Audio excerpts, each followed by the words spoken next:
So we are back with another episode of City Post Unlocked, third episode to be exact. I am Artemxs, and we are here with Leah. And today we are tapping into everything, more like her whole journey over the past 4 to 5 years. This is also our first feminine energy guest person on camera in studio, episode 3. I'm super excited, as you can see. So let's get into things. We're gonna start at the beginning. One, you are so beautiful. Okay. Thank you. I, had to deep dive and do a little bit of stalking on Instagram and social medias and such. And the whole time I'm like, oh my goodness. And then when you did the locks, I just felt it fit your aesthetic completely. Like, even though I have locks, I still like to switch it up. So I think I've probably had every style in the book in my life. So yeah. That's fun. And then that's how you find you, experimenting with all types of things. I did notice online that you said it's almost like 4 years into your lock journey. And it started around like a hectic time for you when you were like, Yes. Oh my gosh. overcoming she really did her a lot. homework. I did. Oh my gosh. And y'all know me, until I get it just right, I'm gonna be glancing because I formulated these questions just right because I really care, So, you mentioned that you consider your locks a testament to your strength. Yes. And do you see your hair as like a physical marker of the distance you traveled from like pain to like where you are now? Yes. I feel like I had a very interesting relationship with my hair growing up. My mom was a hairdresser. So I grew up with having perms. And then when the whole naturalist, black girl natural, like came out in that era, like 2018, 2017, I was like, all right, I'm gonna go natural. And then I realized that I didn't like it. I have really, really tight curls, very Afro-centric hair. So I was just getting weaves, I was getting braids, and it was just like money going down the drain. And then every time I would wear my hair out and curly, it just wouldn't last. So finally I came to a point in my life where it's like, I know I do want to wear my hair out and I don't want to keep spending money on weaves and stuff like that. Yeah. So I decided to lock my hair and I think it was the best decision I've ever made. I was very, very scared to lock my hair because I was such a naturalist and stuff like that. And I didn't think I would look good with it. A lot of people, they call it dreadlocks, and I absolutely hate that word. I love that you mentioned that. Yeah. Because I wanted to mention that. But I do, first of all, it's not always someone's responsibility to educate the masses. You should be educated. So I didn't want to put you in that position. But I love that you brought it up. Yeah. So people be like, when people say, I like your dreads, I will always correct them. I'll be like, they're not dreads because my hair is not dreadful. They're locks. So, because locks were like frowned upon. So that's what made me like so scared to get them. But I'm like, why not try it? I was getting faux locks. I think that was like one of my last hairstyles before I locked my hair. Committed. And I really, really liked it on me. I was like, I could see myself doing this. So that's what made me get locks. That's cool. And you mentioned your story, and I relate to it so much because like my mom would have best friends who were in hair salons, and I got a relaxer twice a year, every year, as a kid. So if your parent doesn't have the patience to take care of your hair, you don't really learn the proper techniques to take care of your hair. So I love that you sat there and explored and did all this stuff. I actually was considering faux locks, but I feel like also a lot of feminine energy fears doing it because it's that you're like, it's gonna get knotted, it's permanent, it's forever. And it kind of like gives you this feeling of dread almost where you're like, I can't even try it or dabble or be curious about it because it's like everlasting. But I actually shaved all of my hair off. That's what and it's so crazy because I thought the same thing when I had locks on. I'm not gonna be able to get hairstyles. Not gonna be. No, if you look at my that's why I love you. I got the weaves, blue hair. Yes, I got weaves. I wore wigs. I got twists. I could still style my hair. Even like next month for my birthday, I'm getting like a curly weave, kind of like how your hair is. Yeah. And all I'm gonna do is braid my hair down, put the curls in, and crochet weave and it's human hair. So it's like I could still do what I was doing back when I had natural hair. So That's that's what I love about also it. when I heard like when Chloe Bailey or Bally, I don't know if I'm pronouncing Yeah, her name Chloe right or Bailey. not. She has locks and she'll get them down with a whole. And you're like, how does such volume She wore get a bust down condensed? weave and everything to the Grammys. Yes, I'm Yep. highly impressed. Okay. So I saw that you even dedicated a separate social media account to your lock journey because it like is something that's important to you. What do you hope to share or like inspire about your lock journey and like your transition into owning your own hair identity? Just being beautiful. I want to encourage women that you could still be beautiful no matter how you wear your hair, but especially locks is like, I feel like a lot, like before, a lot of women weren't comfortable with having locks. Like we always see guys wear locks, or we Yeah. always see foreign people wear locks, and it's like, no, you're still beautiful even with your hair locked. So that's what made me like dedicate the page, have a whole page for it. But Right. yeah. I like that. So that other people could feel, the community. And it's exactly what we're saying. So you don't think like it can only has to be one way or one hairstyle or one focus. In a world that pressures people to conform, what kind of support or resistance, like what Okay. in your experience have people been for you or against you in regards to your hair? And if they are for you or if they are against you, does that make you more willing to wear your locks Okay. natural and out there and confident? I would say I would get more support. I don't think I ever had. All right, so no, when I first got my locks, my grandma and my mom So it's the inner circle. was so like against it. They're like, "Oh my gosh, why would you get locks? Like that's so ugly. You're never gonna find a husband." Like that's literally what they said. They're like, "You're never gonna find a husband like that." And I'm like, well, I'm not wearing my hair for other people. Like this is my hair and what I'm comfortable Yeah. in. So then once I did lock my hair, now, All of a sudden they want to try too. well, not try, but they were like, oh, okay, like, I don't know. I feel like every time I have a vision, like, people won't support it at first, but once they see my vision, it's like, oh, all right, like, she know what she's talking about. So, yeah, so I actually got way more support. I actually had, like, way more people like, oh my gosh, like, so gorgeous with your hair, like, So I feel like I got more support than anything. And then, like I said before, when people say dreads, I always like correct them. Like, my hair is not dreadful. Period. Okay, I just lock them. So, yeah. It seems like we're talking about locks a lot, but I promise you there's a transition.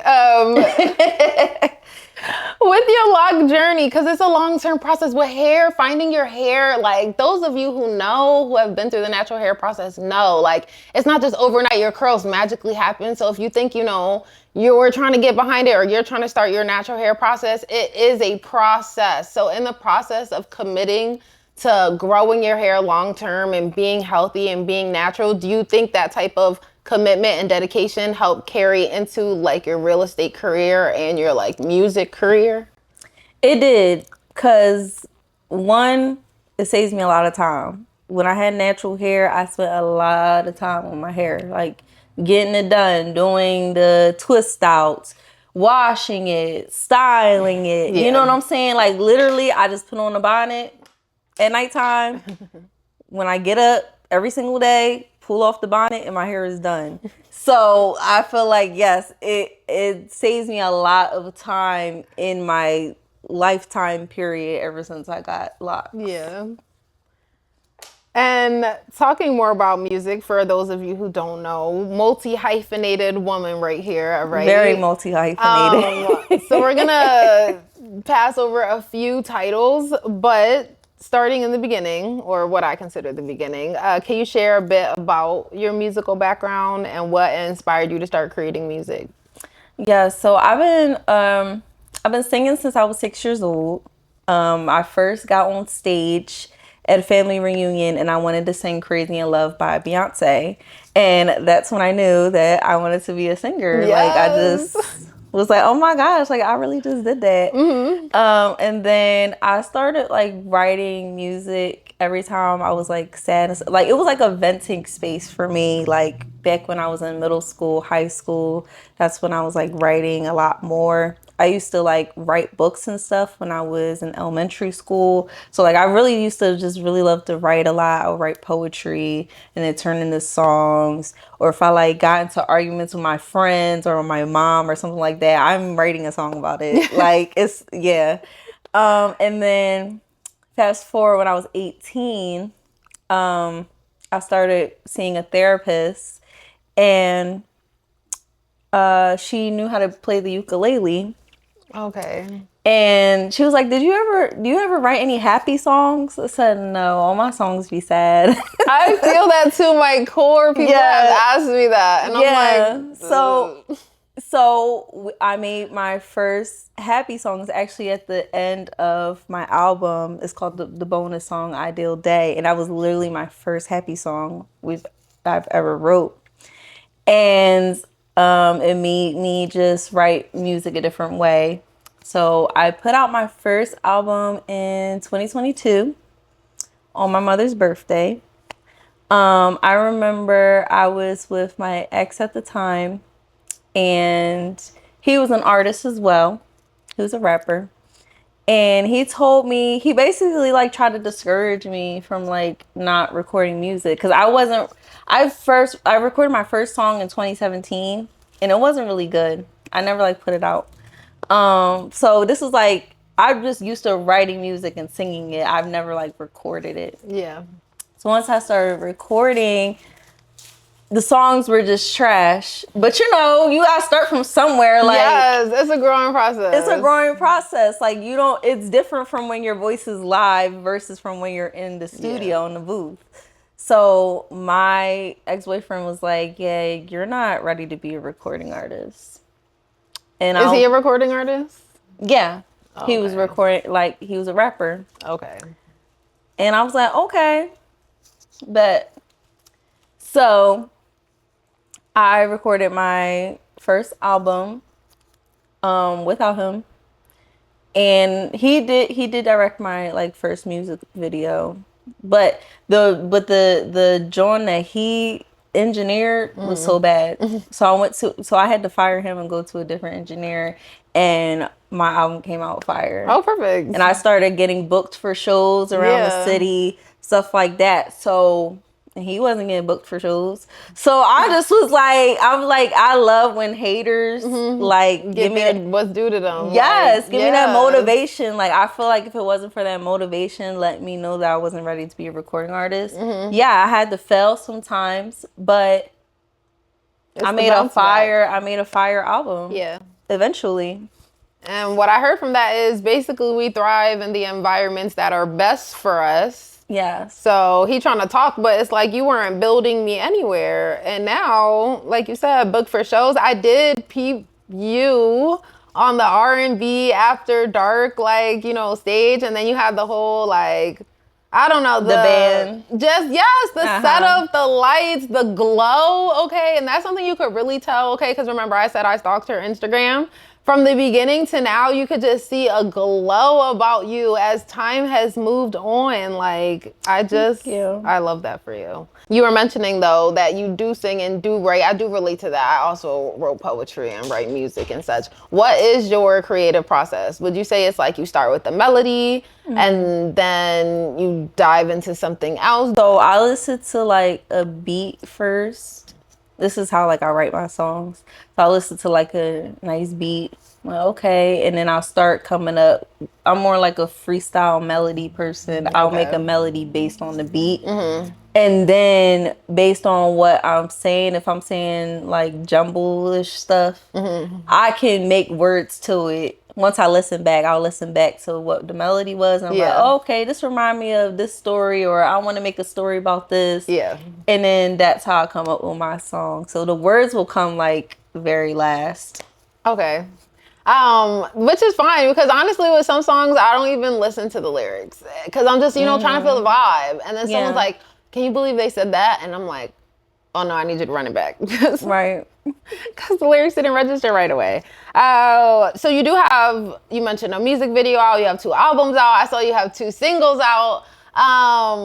In general, over her lifetime, because I did see you used to go by a different name. Yeah. And then now you have like a rebranding where it was like more of a, I don't even know, honestly, because I mean, I do know, I've read about it, but I want her to tell us specifically, what would you say your genre, your style, what kind of avenue of the music world? I still kind of have like the same genre. So like I used to go by Vanilla Chow, and that was when I put out Pink Matter.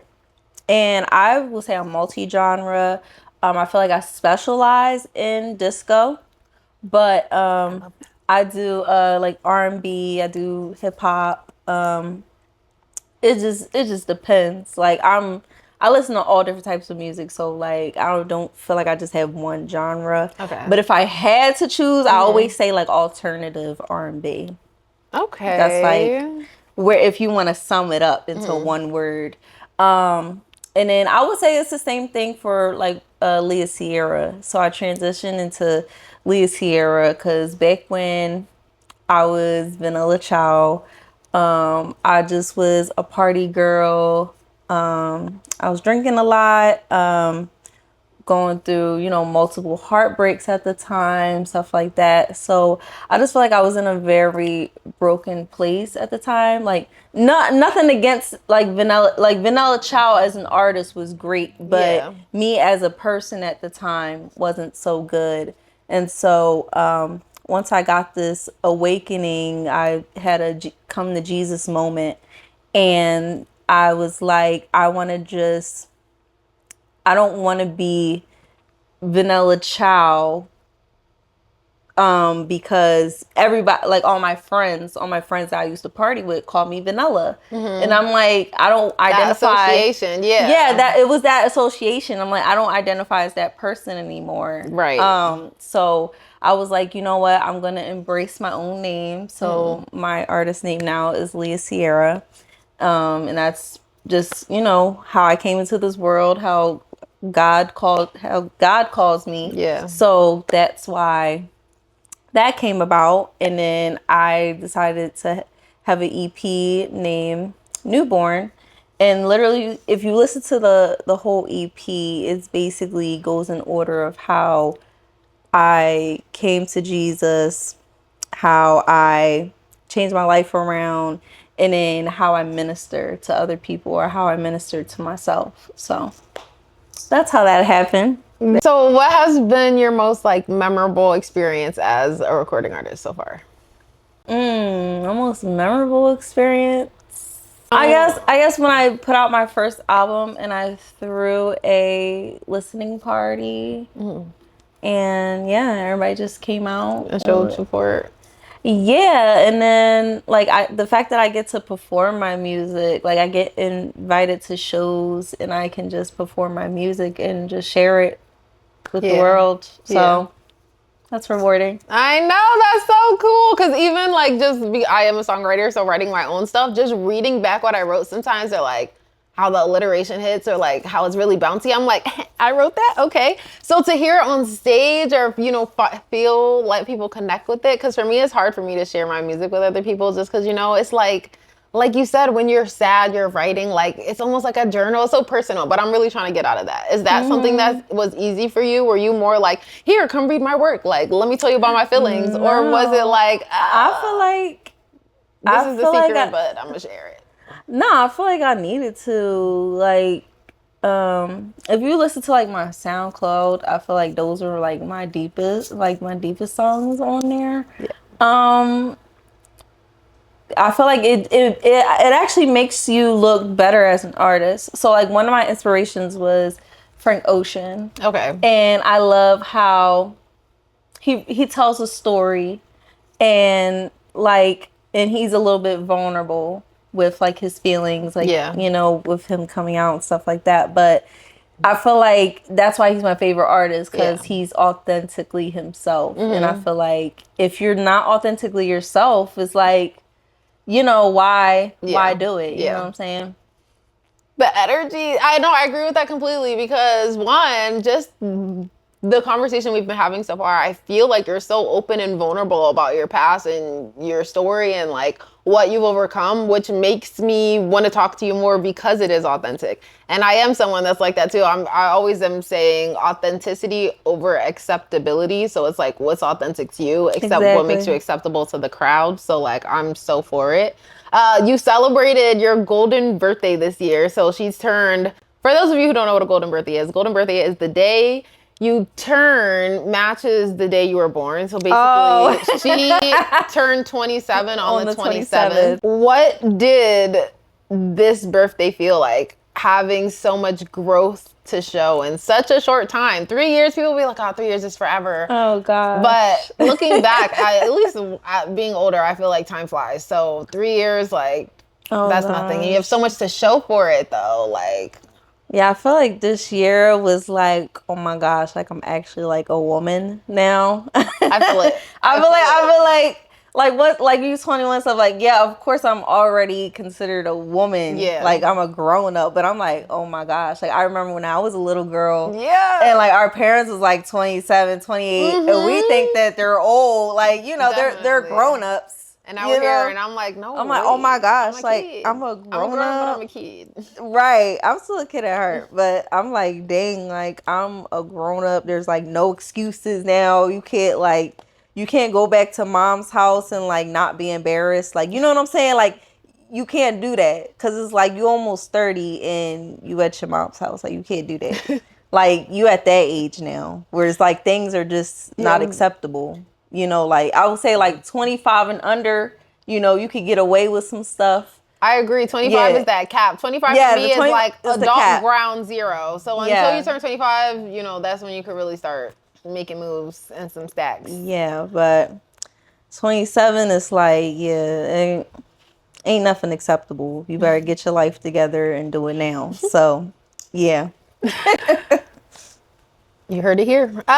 So after all these intense personal transformations, you decided to take your time to dedicate your time to becoming a PA realtor. How do you feel that gives back to your purpose? So, well, first of all, I feel like it intertwines with me being an artist. Oh, so okay. I really liked it because like if you see like realtors online and stuff, we have to be creative. You know what I'm saying? I'm like, I could still be creative while also helping my community. So that's what gives me joy about it. I'm like, I like still making videos. I still like coming up with new ideas, but also I like business. I like helping people to build generational wealth. I feel like I wish that when I was in my early 20s, I knew what I knew now. So like me being excited to educate people on that gives me joy. So that's why. Yeah. I love that you're trying to give back to the community. I did notice, like, looking through your videos and such, you mentioned, like, before they buy their houses, they got to try to fix their credit. Like, you care about credit. You care about making sure people have connections to grants and not just loans. Like, what is the importance to you, not just giving back to the community, but specifically like trying to contribute to a sense of like financial literacy so that they know what they're getting into long term? Yeah, I feel like a lot of people think that you just need a whole bunch of money to buy a house. But you could also save money. Like you could, save your money, but also there's grants out here so that you can buy a house. And it's not just about buying a house at the end of the day. It's about generational wealth. Like, you could pass this on to your kids, to your kids' kids. You could pull equity out you're literally getting money out of something that you already have. Yeah. And it's like, it just blows my mind that like, oh my gosh, everybody needs to know this. Yeah. You know what I'm saying? So, I feel like, that's really giving back to the community, is just educating people on how they can be rich in their own ways. You don't have to be a millionaire to be rich. Just having a house, just owning a house already makes you rich. Even if it's one house, you're rich because you could pull equity out the house, or you could pass this along to your children. You know what I'm saying? Yeah. So yeah, it was a mouthful, but yeah. Like the excitement, the joy that was coming through her face while she's talking about it, like she just really wants people to know. I like that. And I seen on one of her captions where she was like confident, cute, not just here for the commission, like clearly here for the community. Like that's the energy we really like to see, because, which is the theme of this show, is we like good-hearted people and we're around good-hearted energy. And that's really what's coming through here. Beyond finding a property, because I also saw that you have like snacks at open houses and you give nice gifts to your clients, and you got your picture on Rose. Okay, girl, you fancy. She fancy. Okay, how do you approach like client services and that whole situation when it comes to like closing a deal, like getting that person through like the final steps? So I like to start with like a presentation, because it's a lot of people that don't trust realtors. So I like to make people feel comfortable. Like, I didn't know realtors had a bad rep out. Well, they don't have like it's not like a super bad rep, but some people go through realtors that is just about making the check. I did read reviews, not to cut you off, and a lot of people say that. Like I feel like you're picking that up from the video, how you're like presenting your story. You're very good at communicating, but that's what all the reviews say, that you're very communicative and like transparent about the process and about what's going on. So right, and that's exactly what that's exactly how I approach things. Like I want to be very clear on what's going on, what's about to happen, you know, because it's very stressful when you're trying to like find a house, buy a house. You got all this money saved, like, you know, you're just scared that something this is like the biggest purchase of your life. Right. You know what I'm saying? Like it's bigger than a car, you know what I'm saying? Yeah. So it's like, it could be very stressful. So my goal is to make the process as less stressful as possible. So that's how I like to approach my clients. Like, hey, here's what's going on. This is what's going to happen.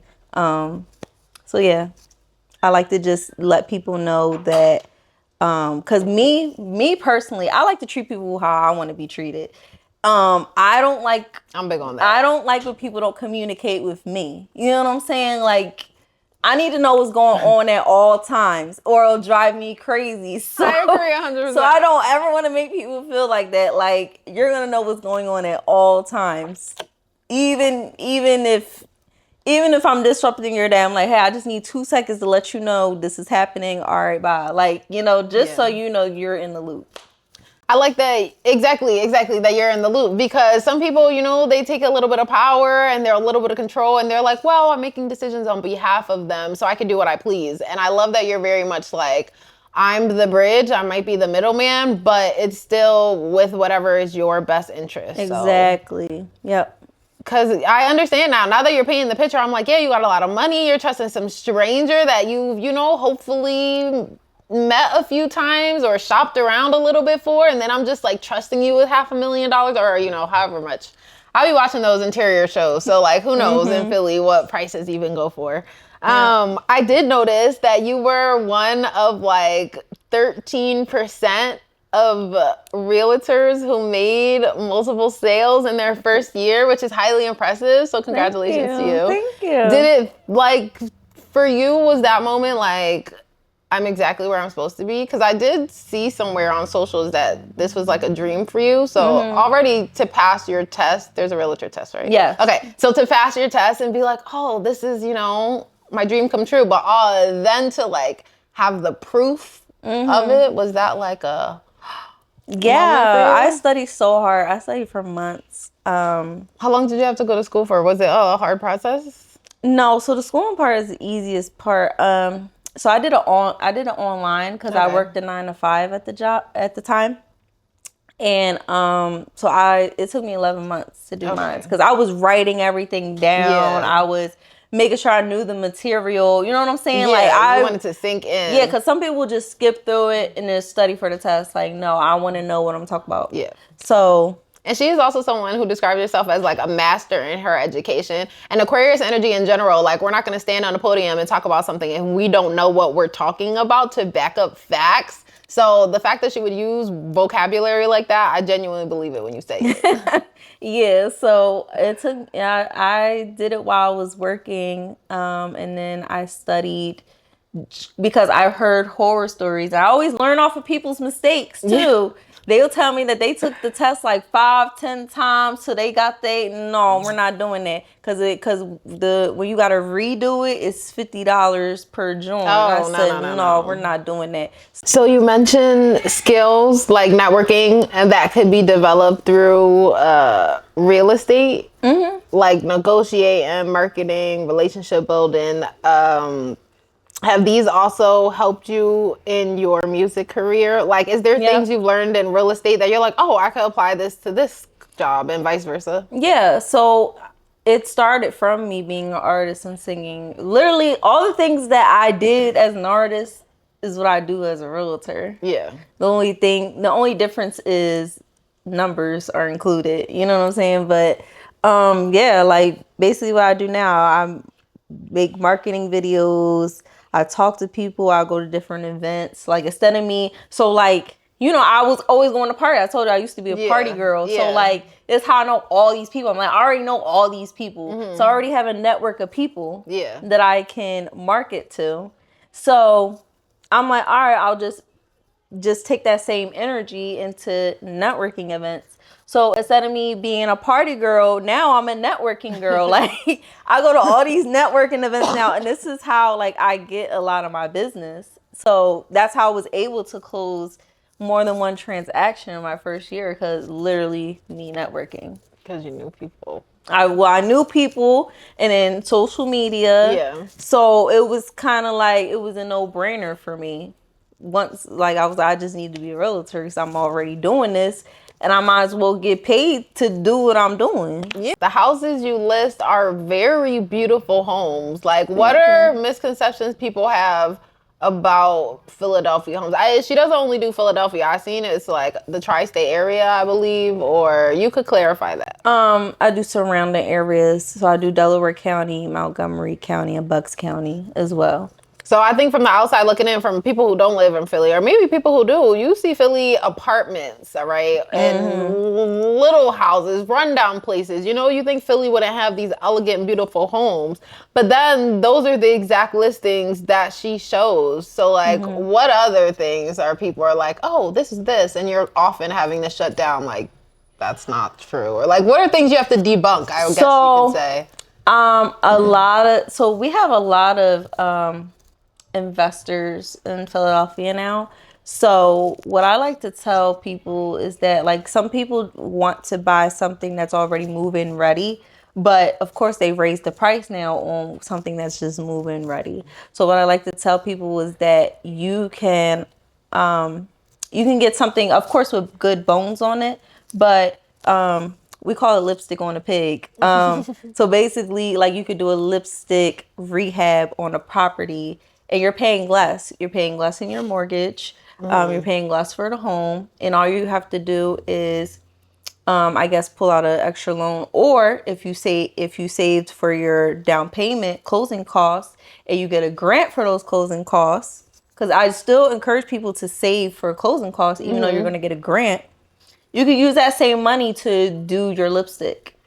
To reinvest. I got you. And there's also FHA 203Ks. I don't see a lot of people taking advantage of that as well. So basically it's a FHA loan, but like I said, exactly how I described the house, good bones, needs a lipstick rehab. And that's exactly what the FHA 203K loan would do. It would give you that extra money aside to do your renovations. So now you're not paying extra out of pocket. Okay. I don't honestly know real estate speak or what exactly that is. You're saying that and I'm like, 401k. Like, I don't know. I'm speaking Chinese. But if you're looking for a house, this is why you have her, to be the middleman. So all of that. As a woman of color, okay, maybe it doesn't come up too much in Philly because we're, all women of color for the most part. Yeah. That must work to your benefit sometimes, just as far as comfortability. And you mentioned your locks and things of that such. But like being a woman of color, have you encountered obstacles in the real estate field? Or would you say you encounter more obstacles like walking down the street being a human? Um, Not really. Um, I would say it's more of an obstacle like in the counties. I wouldn't say more so Philadelphia. Yeah. Or it doesn't have to be as narrow as Philadelphia. Just where you have interacted in your career reach field, the I wouldn't. markets you have Yeah, access to. I wouldn't say I've gotten any. They actually encourage it. Oh, perfect. Like minority businesses. You can get like loans out for your minority business, stuff like that. They want to have more minority developers. So I feel like like not just minority as in being black, but minority as being a woman as well. Yeah. So I see a lot of women actually coming into the space. So I went to school to be a developer as well. I have a OSHA 30 to be a contractor. And I love to see women doing it. That's why I decided to do it. Yeah. Because it's actually super encouraged in this city because you're not seeing enough. It's very you see in the development space it's a lot of Male dominated field. male dominated, white dominated. So we're actually pushing for more minority Yeah. spaces for that. I love that no matter what we're talking about, like you choose to have like a platform and use it to inspire others, whether it's women or people of color or people in general or people who've been through hard times or want to be vulnerable or musicians or like there's so many things and all of those avenues, you're always putting yourself in a position where you can inspire like the youth or something like that. Why is that important to you? I don't want to assume, did you not Because have that inspiration? Or so you like want to be that for other people? yeah, I want to or- be that for other people because growing up, nobody told me the things that I'm doing now. I wish somebody would have told me about. I wish somebody would have told me to save up for a house instead of buying an apartment. I wish somebody would have told me about credit. I wish somebody would have told me about For real. investing. I like everything that I know now. I did not get this education, so Yeah. like I want to be that big sister for Gen Z, Love that. my siblings, stuff like that, because it's like if I would have knew that so long ago, I feel like I would have been a millionaire by now. Like, to be completely honest, instead of focusing on other things. And I'm Yeah. like, listen, you could focus on, you'll have way more fun at a party when you up. You know what I'm saying? Like, you'll have way more fun later on in life if you just figure this out now and then we think about that later. I was Right. such, like I said, I used to be such a party girl and just my mind was not on the things that needed it to be on. Yeah. And so and I mean, I did go to college too. Like I went to school for nursing. Okay. But that was because I was in that rat race mindset. Like I Yeah. feel like everybody taught me go to school, go to college, get a job, have a family. Yep. White That's picket your fence, life. 2.5 kids. That's what I'm saying. I'm like, no, like I learned literally in the pandemic. I feel like that's like a lot of people had that awakening moment in the pandemic. I feel like a lot of the smart's not even the word, but like yeah. it seems like a lot of people had like this awakening, but it's like the people who were bold enough to look inside themselves had an awakening. And there's still people who are like completely oblivious to life and to things. Yeah. So I love that you dug in deeper to figure out. Yeah. I was just like, this is not this like when I went to school to be a nurse, I was so stressed out because I still had to go to work, pay bills in my apartment. I still had to do my homework. Like I literally like cried almost every day. Like no, like that's it so was stressful. and I'm like this cannot be life. Yeah. You know what I'm saying? I'm like I deserve to I deserve more than this. Life is not just about a 9 to 5. Life is not just about getting married and having kids. You know what I'm Yeah. saying? And those are great things. Don't Yeah. get me wrong. But it was like, If you want those things. yeah, that's fine. But for me, especially ever since I was a kid, no Yeah. lie, ever since I was small, okay, like I just knew that like I was just rich in the inside. Like one day I'm not going to be cooking my own food. I want a chef. Or I don't want to be driving my own car. I want a chauffeur. You know Our what I'm goals saying? are the same. I just met Okay. her. First time today. Our goals are aligned. Okay. Okay. So it's like, and it's nothing wrong with driving your own car and cooking your own food, but like, child, I be busy. And I want to lay down. I want to go to sleep. I want to, you know what I'm saying? I want to relax. But right now, I can't relax because I got to strive to get where I want to be in life. So, yeah. You say that you wish you knew what you knew now. Right. Then. And then I would have probably had all those things by now. You know, at 27, I probably would have had a whole, like everything that I wanted, been traveling on a boat somewhere. Excuse me, don't let her fool you at all. She travels. She been to Cancun. I do She travel. been to I do Aruba. travel. I think Bahamas. Maybe I'm missing one of the islands. So Aruba. She be out. She be places. Aruba. I'll be Cancun, what was the outside, other but one? I would be outside so much more. Because I think I only travel like twice a year, once or twice a year. But I would travel like way more than that. You know what I'm saying? If I had a little more extra funds. So that's what we striving for, is to travel. And then I do want to eventually have a family. I do want to have children. And it's like, I need to be able to afford my kids to go on a vacation too. I want to take them to Disney World for Christmas. Yeah. Because that's when the prices is high as hell.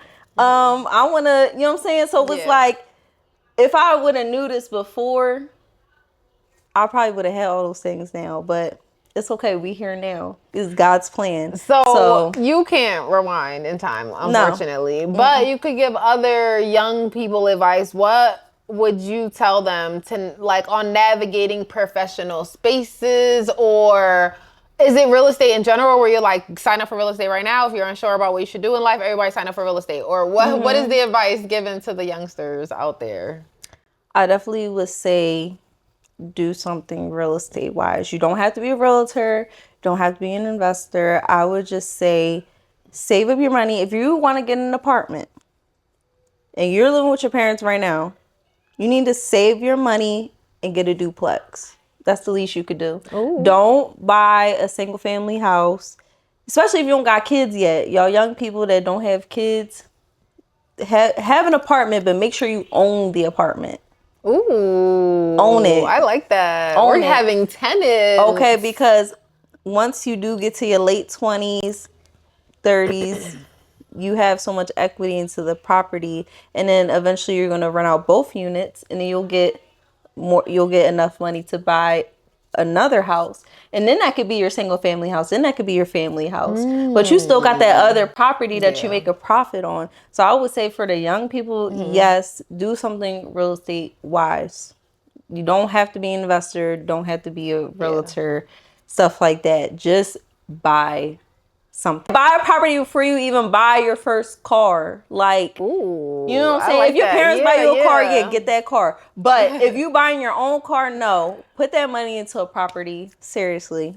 It's so worth it. I'd rather own a house and take the bus and just save, you know what I'm saying, than that. Because a car ain't going nowhere. A car drives and has wheels, but a car is taking you nowhere, okay? Property, equity, that's what's getting you places. You did mention that, like, the goal is to travel. That's the ultimate goal for, you know, current success. Let's throw like a year on there or something like that. Something close by. In terms of real estate, what would you say your next goal, like, to hit is? And then in your music career, what would be your next goal? My next goal is to move out of Philly and buy a house in Texas or Florida. Ooh. I used to look at Texas, not Florida, but I was like, that could be fun. I've never been there, but like theoretically. Yeah, I just know that like I want to live somewhere hot all the time. I agree, 100%. I hate the cold. I lived in Vegas for like 8 years. Even though we're winter babies, hate the cold. I hate that people assume we like the cold because they're like, oh, you're born in winter, you like it. Like, no. Absolutely not. Says who? Absolutely not. So the ultimate goal is to move somewhere where it's hot and to travel. And I would say for music, I would like to do another album, do another Christian album. And right now I'm doing like features. So right now I have Hashland is coming out with an album, and we have a song called Dangerous. So make Ooh. sure you guys check that out. Dangerous by Hashland featuring Leah Cierra or Vanilla Child. I don't know which one he put on there. But yeah. Do you ever get mad when people use Vanilla Child because you're like, I'm trying to put that in the past, or you're kind of like, it surfaces for no, what it's it meant? depends on the song. So Okay. I still use Vanilla Child. I will hope he's using Vanilla Child for that project. I will really, yeah, I like to keep Vanilla Child and Leah Cierra separately for Okay. separate purposes. Yeah. So Vanilla Child, like, I don't talk about anything bad, like anything sinful when it comes to Vanilla Child, but I'm making more so like love songs, stuff like that. And then Leah Cierra is just strictly talking about God, is her love for God. So my love for God. Why I say her, my love for God. Yeah.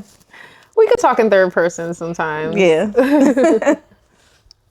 Do you see a point in your career when like one might take over time versus the other one or something like that? Or Yeah. for the most part, you're going to try to like I feel like keep my that real balance? estate career may take over. And no, I generally do really love real estate. I feel like that's like definitely a new love that I have for right next to music. But yeah, I would say real estate will take off more than music, but I still would love to do music. I still love doing shows. I still like singing. So that's definitely in the works that I want to continue doing. Yeah. Do you have like a manager, or it's something you have to like actively like do yourself, like as far as? I'm independent. Okay. That's the girl. I'm tired just hearing your story. You talking about nursing school full time and then working full time and then going to school, and then she was just mentioning waking up at like 3:30 in the morning and then still finds times to keep it cute. Like, I wouldn't know. I couldn't do Yeah, it. my problem is I try to be president overnight.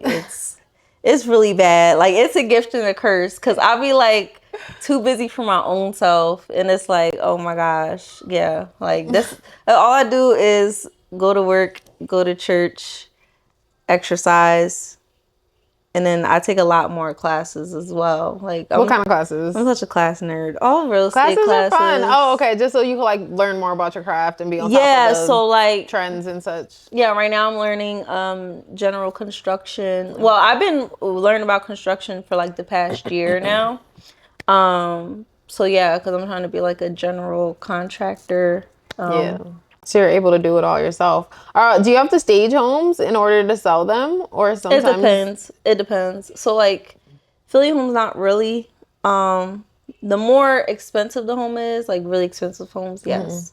I seen something that says to like get the clients to like get that homey feel, you're supposed to bake cookies so they get like this. Do you like light candles and bake cookies? Like, is that a thing? Is that a real thing, or that's like just some movie lie, or that's just not something you Some do? people do it. I personally don't do it because I mean you gotta use somebody's oven and you know Right, I want to be the first one to use my stuff. right, like I don't want to be responsible, so I personally don't be baking cookies at people's places. Okay, But I yeah. might light a candle, like that's cool. But Set a I haven't vibe. done it yet. Like I said, I don't listen. I don't got insurance on you know what I'm Can't take saying no risks. on people's houses, No so I risks. don't even do that when it come to fire, heat.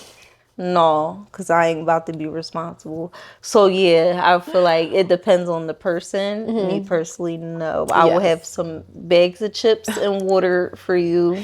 Even though that's nice too, though. I be watching Exactly. some of these home improvement shows. They don't got nothing but a little, not even a pamphlet. What am I thinking? A flyer, that just talks about the house, and then Yeah, that's it. that's what I And do they're too. like Like in I and put out. up a But you got flyer, some chips, got some chips. waters, Yeah, maybe some cupcakes, like stuff Oh, like I that. love that. But I'm That's not very hospitable. Okay. right. Yeah, you want to be hospitable, but no fire. Would you say your faith is like an anchor, or that like helps you not fall back into past patterns? Definitely, it 100% does. Cause I feel like once you have the Holy Spirit, it don't even stuff don't even hit the same. Like when I go to a party or if I'm drinking or if I'm having sex, like it feels like like I'm like, how did I enjoy Why did I? this? Yes. Why did Like, I ever think this was interesting? right? Why did I ever enjoy this before? So it's like when you have that When you get relationship, the ick, okay, you when can't shake it. exactly. Like I just started getting the ick from my old life. Yes. Like I'll look back on what I used to do. I'm like, oh my gosh, like I can't believe I used to like those things. Yeah, I let myself get away with that. Like, yes. It's so yes, I feel like my faith, like just having a relationship with God has really been my anchor, because God stops me from doing a lot of things, child. I'll be like, thank you, Lord, because I like if needed I that. was my old self, the things we would have got into. Oh my gosh, yes. I used to be crazy. Like I really was. Like that's what I said. And even in my old relationship, I was crazy.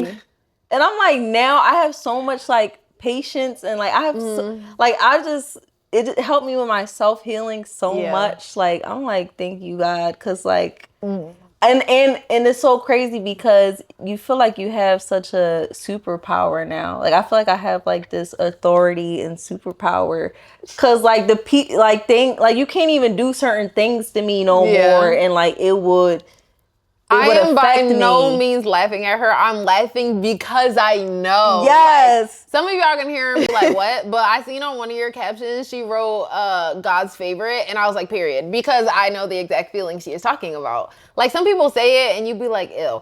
And I'm not going to lie, when I was doing a little deep dive and saw that she was into like Christian gospel or like, you know, reggae gospel, I was a little like, we'll see. Because, you know, people like to be like, Jesus loves you, or like God said this and God said that. And honestly, that used to turn me off, just because people would almost taint it. Because like there's people who've gone through the experience and like know a relationship with God. And then I feel like there's people who just say just to say it, say what they're supposed to say, but don't necessarily know it, right? So you can know the theory, but if you don't have the wisdom, there's a disconnect. So I feel like not her at all. That's not the energy I get. But yeah, so I was a little like, but then no, I love the energy you give, where it's very much, you know, like, again, community included. Let me tell you what I know. And if you happen to like what I know, then you can stay, but like, I'm not forcing you to know what I know. Exactly. Listen, God just says to make disciples, you know, be a fisher of men. And I like to spread the gospel, and I don't force it on anybody. It's like, listen, I'm doing my job. I'm doing what Jesus told me to do. And you either accept it or you don't. At the end of the day, that's your decision on where you want to go after you die. You either know or you don't. You mentioned being who you were is no longer who you are to some degree, but would you say that it was a quick like jump back into the routine of like letting your faith lead you, or would you say it was more like of a gradual like it was definitely gradual. It was not you not something that happened overnight about it, right? Because some people be like, I'm ready to quit something, throw it all away, and I'm ready. And other people, you know, you need baby steps. It takes time. Some things it took me right away, and some things it took me years. Oh, like right. I've been having a close walk with Christ for 3 years. I've always grew up in a Christian home, and I always knew that Jesus was Lord, is Lord, but I wasn't, like you said, living that way. Like, you know, I was one of those people who be like, oh, you're supposed to say it and not live it out. Until just 3 years ago. So when it was time for me to live it out, no, it was definitely not something that happened overnight. I definitely was, you know, I was like, all right, I accept you, Lord, into my life, and went to a party the next weekend, you know what I'm saying? So it wasn't like... You was like, we're going to find our balance, Lord. Right, exactly. That's how it started. You know, you start off as, like, they call it being lukewarm. And then I eventually got to the space I am. And then, like I said, it took me, like, a couple years for some things to fall off of me. You know what I'm saying? So, like I feel like I had just stopped drinking tequila literally like the beginning of this year. So like I said, that didn't happen overnight. Like I still like to drink. I still like to, you know, do certain things. And I'm not saying it's a sin to drink, but to overdo it. You know, like I still had I had my, well, before then, I was doing it like so often, being drunk. And then gradually I stopped. And then I'll have like one of those nights. And You just then, want a little taster. right. And so like that wasn't something that just fell off overnight until like recently. I'm like, I don't even want this. I don't even like this. I get the ick out of it now. I'm like, like I'm just a wine drinker now. So it's just some things just had to be gradual. Yeah. And it's all about building that relationship. It's when you build, it's like building a relationship with anybody. You know what I'm saying? Like things don't just happen overnight. Yeah. So yeah. Yeah, some things could click, like a crush, you're interested, like, oh, I was thinking about stopping that anyway. But it's also, yeah, things you have to build, of course. How would you say your personal testimony with your experience over the past few years feeds into like your lyrical pursuit and like how the conversation has changed with your music? Because you did say before you wrote like more like love songs, or like that was the vibe of Vanilla. And then now moving into Leah Cierra, would you say it like lyrically? Yeah, your own that's story? such a great question. So, when I was transitioning, I was like, this was before like I did like a full transition into Leah Cierra. I was like, I do want to make another album. Yeah. But I was so what do you call it? I have writer's block because I'm like, I just got through a breakup. Talking to other guys, but like they weren't anything that was worth writing a song for. I'm like, I'm not about to write a song about this guy. Like, so I was having a lot of writer's block, and I'm like, I don't want to keep talking about. I don't want to talk about somebody that doesn't matter to me. Yeah. And so God was starting to matter to me even more and more. And I'm like, that's what gave me the whole new idea and album. And I started writing from there. So I feel like going through the process of like, ain't nobody to sing about, ain't nobody worth singing about, but Jesus was it for me. Yeah. What's one thing that when it comes to standing up for yourself, it doesn't matter if it's the music field, the real estate field, you're like, never. I feel like if you start stressing me out, you gotta go. Protecting your peace. I love that. Protect my peace at all costs. Like, it don't even matter. Like, I don't even let people raise their voice because I be like, why are you doing that? Who are you talking to? Like, we don't gotta do that. We can talk. You know what I'm saying? That's two emotional, mature people who know how to communicate. Yeah, because I used to be out of control. And I learned self-control. So, you know what I'm saying? I'm like, if I can learn self-control, you can too. So it's like, and you're not about to stress me out either. So as soon as I feel like we going to take it back to the scoreboard 1. We're not doing that. So say what's on your mind and say it peacefully. So yeah, I feel like that's what it is. I like that. Just don't stress me out or you gotta go. No disturbances or you gotta go. For anyone, because you mentioned writing sad love songs, you know, everyone's gone through trials and tribulations, sads, ups, downs, all of the good things or bad things. It depends how you look at it. I see, you know, the lesson and the blessings and then the struggles and all the stuff. I feel like you do too. Anyone who's in a dark place, in a sad place, whatever the case may be, what would you say or what advice would you give them as like the first step? It's very simple. Pray. Oh my God, why did I think you was gonna say that? I'm like, oh, the first step is to journal. That's what I honestly genuinely thought she was gonna say. No, that could be a part of prayer. True, exactly. Right? Like automatic writing or you know. I don't care how you pray, just pray. Yeah. Like that's literally the first step. Because what else are you gonna do when you don't know what to do? Like it's nothing else I could do but to pray. Yeah. You might as well just vent to God about it. That's true. So simple. And that actually is my own first step. I didn't even think about that. Because I don't use that as much as the terms of like, you know, like prayer. This I have some, you know, alternative, like spiritual something equivalent. But it's automatically or ultimately it's the same vibe of pray. So I like that. That's a good answer. So to wrap it up with the last question, and to leave it a little more lighthearted, all right, what do you have to say about the people who say you can't wear jeans to church? That's a lie. Come as you are.